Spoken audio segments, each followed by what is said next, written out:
Bom dia, meninas. Acorda cedo, porque tinha pessoas que estão ligando, tinha pessoas que estão mandando mensagem e tem um compromisso com o povo de São Vicente.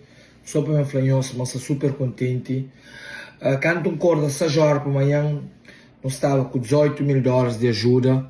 Uma hora depois, já não são $21.000.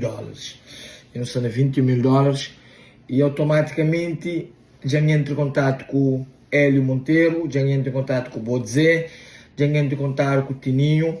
E Tininho, nesse momento, está na ilha de São Vicente e chega agora há pouco.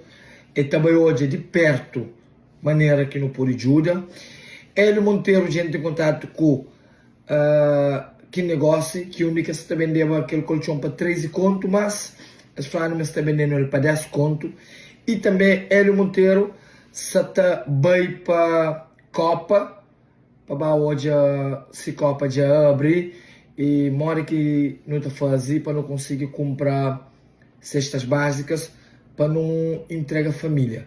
E também não tem família de Ribeira Bota, não tem outras famílias que não se tem alguma quantia em dinheiro para tudo alguém por achar ou para quase tudo. É impossível ajudar tudo alguém, mas você está fazendo o possível. E vou dizer também, já fica de manda um dinheiro para ele para busca na associação também de Bela Vista, que é todos esses amigos de infância, que é tudo com os companheiros, na onde que não está conseguindo que as pessoas consigam ajudar. Para morrer, já não sabe morrer. É que a época de critica, é que a época de pontadeiro, e nem que liga com as pessoas que criticam. E nem também que ilude com elogios. Não fazer nosso trabalho, não ajuda pessoas, não fazer ajuda, chega nas pessoas, para morrer quem é que você te ajuda, e que hoje ajuda te chegar nas pessoas. Pouco a pouco, quando deve fazer vídeo ali, está alerta nós, está mostrando o nosso trabalho que nós está fazendo.